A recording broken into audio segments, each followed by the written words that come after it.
ಜ್ಞಾನವಾಪಿ ಮಸೀದಿಯಲ್ಲಿ ಹಿಂದೂಗಳಿಗೆ ಪೂಜೆಗೆ ಅವಕಾಶ ಕೊಟ್ಟಿರೋದಕ್ಕೆ ಈಗ ಎಸ್ಡಿಪಿಐ ವಿರೋಧವನ್ನ ವ್ಯಕ್ತಪಡಿಸ್ತಾ ಇದೆ. ಜ್ಞಾನವಾಪಿ ವಿಷಯದಲ್ಲಿ ಈಗಾಗಲೇ ಕೇಸ್ ಏನಿದೆ ಅದು ಹೈಕೋರ್ಟ್ನಲ್ಲಿತ್ತು. ಆದರೆ ಕೆಳ ನ್ಯಾಯಾಲಯ ತರಾತುರಿಯಲ್ಲಿ ಈ ತೀರ್ಪನ್ನ ಕೊಟ್ಟಿದೆ ಅನ್ನುವಂಥದ್ದು ಅವರ ವಾದ.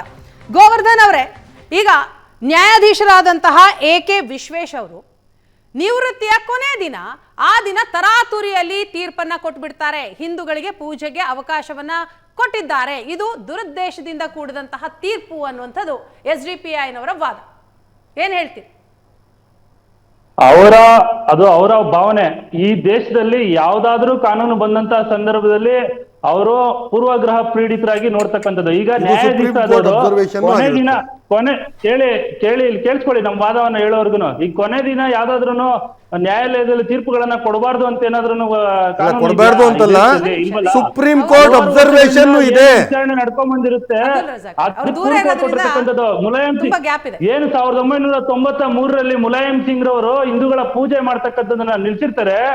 ಅದರ ವಿರುದ್ಧವಾಗಿ ಇವತ್ತು ತೀರ್ಪನ್ನ ಕೊಟ್ಟಿರ್ತಕ್ಕಂಥದ್ದು ಹಿಂದೂಗಳಿಗೆ ಪೂಜೆ ಮಾಡೋದಕ್ಕೆ ಅವಕಾಶ ಮಾಡ್ಕೊಡ್ಬೇಕು. ಏನು 92 ವರ್ಷಿಪ್ ಆಕ್ಟ್ ಪ್ರಕಾರ ಅವ್ರು ಪೂಜೆ ಮಾಡೋದಕ್ಕೆ ಅವ್ರಿಗೆ ರೈಟ್ಸ್ ಇದೆ ಅಂತೇಳಿ ಈಗ ನ್ಯಾಯಾಧೀಶ ಆರ್ಡರ್ ಅನ್ನ ಮಾಡಿರ್ತಕ್ಕಂಥದ್ದು ಹೊರತಾಗಿ ಅವರು ಪೂರ್ವಗ್ರಹ ಪೀಡಿತರಾಗಿ ಅಥವಾ ಇನ್ಯಾವುದೋ ಉದ್ದೇಶದಿಂದ ಮಾಡಿರ್ತಕ್ಕಂಥದ್ದಲ್ಲ. ಇವರು ಈ ನ್ಯಾಯಾಲಯವನ್ನ ಈ ರೀತಿ ಅನುಮಾನಾಸ್ಪದವಾಗಿ ನೋಡ್ತಕ್ಕಂಥದ್ದನ್ನ ಬಿಡ್ಬೇಕು.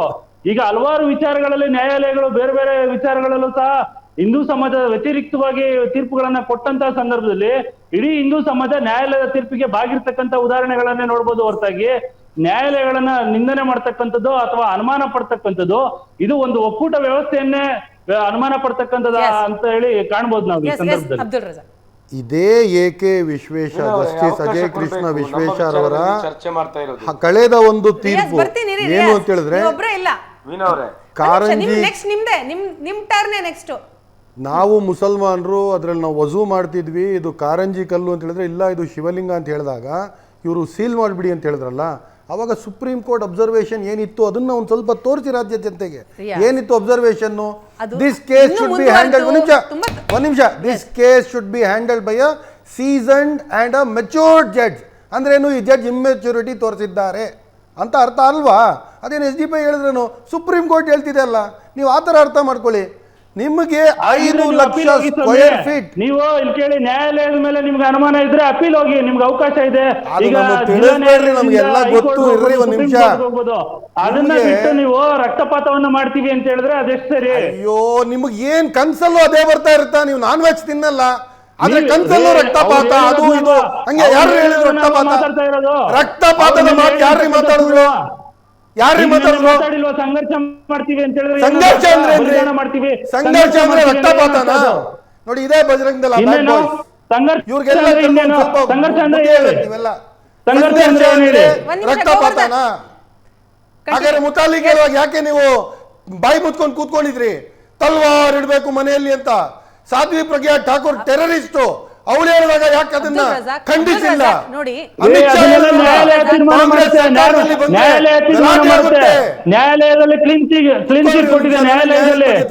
ಚೆನ್ನಾಗಿ ಗೊತ್ತಿದೆ.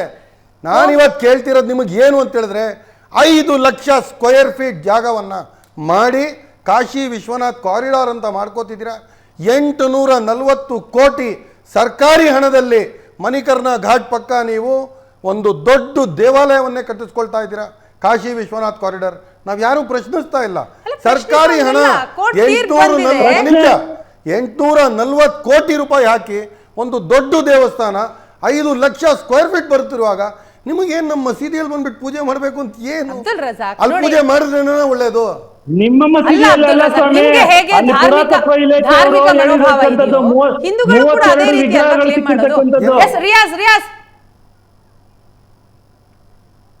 ರಿಯಾಜ್, ಈಗ ಕೋರ್ಟ್ ಏನೋ ತೀರ್ಪು ಕೊಡ್ತು, ನಿಮ್ಗೆ ಅದಕ್ಕೆ ಸಮಾಧಾನ ಇಲ್ಲ. ರಿಯಾಜ್, ನನ್ನ ಧ್ವನಿ ಕೇಳಿಸ್ತಾ ಇದೆ, ನಿಮ್ಗೆ ಸಮಾಧಾನ ಇಲ್ಲ, ನೀವು ಮೇಲ್ಮನವಿ ಸಲ್ಲಿಸಿ. ಈ ರೀತಿ ಈ ರೀತಿ ಪ್ರತಿಭಟನೆಗಳನ್ನ ಮಾಡಿ, ಪ್ರಚೋದನೆಯ ಮಾತುಗಳನ್ನಾಡಿ ಹುತಾತ್ಮರಾಗಿ ಅನ್ನುವಂತಹ ಕರೆ ಕೊಡೋ ಅಗತ್ಯತೆ ಇದೆಯಾ? ವೀಣಾ ಅವರೇ, ಈ ದೇಶದಲ್ಲಿ ಸಂಘರ್ಷ ಹುತಾತ್ಮತೆ ಅನ್ನೋದು ಈ ಭಾರತದಲ್ಲಿ ಸಂಬಂಧಿಸಿದಂತೆ ಹೊಸ ಪದೇನಲ್ಲ. ಇನ್ನೊಂದು, ನೀವು ನಿಮ್ಮ ಟೈಟಲ್ ಅಲ್ಲಿ SDP ಇಂದ ಹಿಂದೂ ವಿರೋಧಿ ಹೇಳಿಕೆ ಅಂತೇಳಿ ನೀವು ಪ್ರಚೋದನೆಗೆ ಒತ್ತು ಕೊಡ್ತಾ ಇದ್ದೀರಿ, ಬೆಂಕಿ ಹಚ್ಚುವ ಕೆಲಸ ಮಾಡ್ತಾ ಇದ್ದೀರಿ. ಇಲ್ಲಿ ಕೂಡ ಹಿಂದೂ ವಿರೋಧಿಯಾದಂತಹ ಒಂದ್ ನಿಮಿಷ ವೀಣಾ ಮಾತಾಡುವಾಗ ಅಡ್ಡಪಡಿಸಬಾರ್ದು, ನಾನು ಎದ್ದು ಹೋಗ್ಬೇಕು.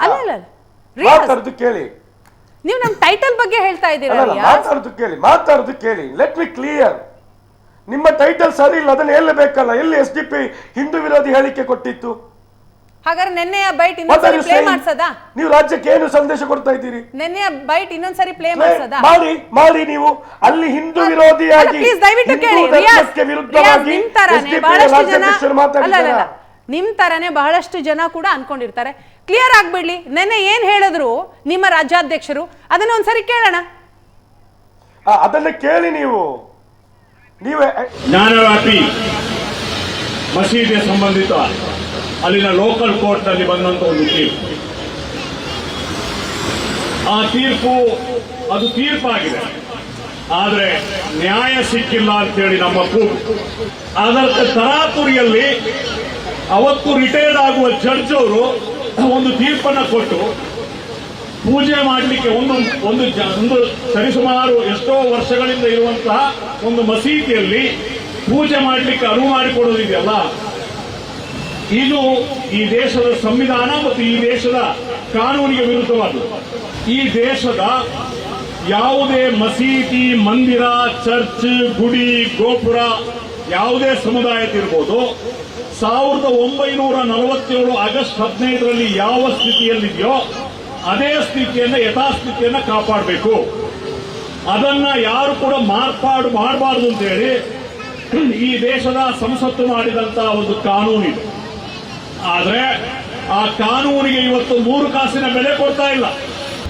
ಸಂಘರ್ಷ ಮಾಡದೆ, ತ್ಯಾಗ ಮಾಡದೆ, ಬಲಿದಾನ ಮಾಡದೆ ನಮ್ಮ ಸಮಸ್ಯೆಗಳಿಗೆ ಪರಿಹಾರ ಇಲ್ಲ ಅನ್ನುವಂತ ವಿಚಾರವನ್ನ ನಿಮ್ಮ ಮುಂದೆ ನಾನು ಹೇಳಲಿಕ್ಕೆ ಬಯಸ್ತೇನೆ. ಇಲ್ಲಿ ಕಾನೂನಿದೆ, ಇಲ್ಲಿ ಕಾನೂನು ಸತ್ತು ಹೋಗಿದೆ. ಇಲ್ಲಿ ಈ ಕಾನೂನನ್ನು ರಿಯಾಜ್ ಅವರೇ ಕೇಳಿಸ್ಕೊಂಡ್ರ? ಏನ್ ಹೇಳಿದ್ರು? ನಾವು ಕೊಟ್ಟಿದ್ದ ಹೇಳಿ. ಈ ದೇಶದ ಸಂವಿಧಾನ ಪ್ರಜಾಪ್ರಭುತ್ವ ಅಲ್ಲಲ್ಲ, ಹಿಂದೂ ವಿರೋಧಿ ಹೇಳಿಕೆಯಲ್ಲಿದೆ. ಇಲ್ಲಿನ ಮಸೀದಿ, ಮಂದಿರ, ಚರ್ಚ್, ಗುಡಿಗಳಿಗಾಗಿ ಸಂಘರ್ಷ ಅಂದ್ರೆ ಯಾರೊಟ್ಟಿಗೆ ಸಂಘರ್ಷ? ವಿರೋಧ ಎಲ್ಲಿದೆ ವೀಣಾ ಅವರೇ? ಸಂಘರ್ಷ, ತ್ಯಾಗ ಮಾಡಬೇಕು.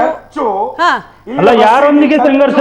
ಏನು ನ್ಯಾಯಾಧೀಶರೊಂದಿಗೆ ಸಂಘರ್ಷನಾ, ಅಥವಾ ಯಾರೊಂದಿಗೆ ಸಂಘರ್ಷ? ಅಥವಾ ಜ್ಞಾನವಾಪಿ ಮಸೀದಿಯನ್ನ ಕ್ಲೈಮ್ ಮಾಡ್ತಾ ಇರ್ತಕ್ಕಂಥ ಹಿಂದೂ ಸಮಾಜದೊಂದಿಗೆ ಸಂಘರ್ಷನಾ? ಇಲ್ಲಿ ಎಸ್ ಗೋವರ್ಧನ್ ಹೇಳಿ.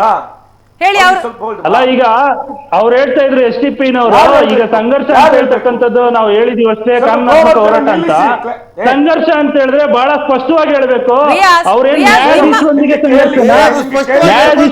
ಸಂಘರ್ಷನ, ಅಥವಾ ಹಿಂದೂ ಏನು ಜ್ಞಾನವ್ಯಾಪಿಯಲ್ಲಿ ಪೂಜೆ ಮಾಡ್ಬೇಕು ಅಂತ ಹೇಳ್ತಾ ಇರ್ತಕ್ಕಂಥ ಹಿಂದೂಗಳೊಂದಿಗೆ ಸಂಘರ್ಷನ ಅಂತ ಹೇಳ್ತಕ್ಕಂಥದ್ದನ್ನ ಸ್ಪಷ್ಟಪಡಿಸ್ಬೇಕು. ಸ್ಪಷ್ಟ ಅವ್ರು ಪಡಿಸ್ಕೊಳ್ತಾರೆ ಬಿಡ್ರಿ, ನಿಮಗೆ ಯಾಕ್ರಿ ತೊಂದ್ರೆ?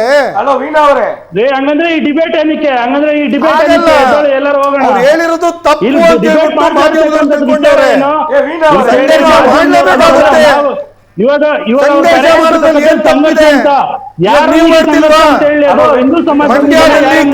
ಧ್ವಜವನ್ನ ಸರ್ಕಾರ ತೆಗೆದ್ಬಿಡ್ತು ಅಂತ ರಾಜ್ಯಾದ್ಯಂತ ನೀವು ಸಂಘರ್ಷ ಮಾಡ್ತಿಲ್ವಾ?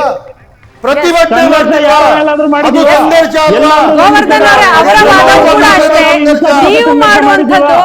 ಅದು ಸಂಘರ್ಷ, ಅದು ವಿರೋಧ ಆಗಲ್ವಾ ಅನ್ನುವಂತ ಪ್ರಶ್ನೆಯನ್ನ ಕೇಳ್ತಿದ್ದಾರೆ. ಬರ್ತೀನಿ, ಅದು ಉತ್ತರ ಪಡಿತೀನಿ ಒಂದು ಚಿಕ್ಕ ಬ್ರೇಕ್ನ ನಂತರ.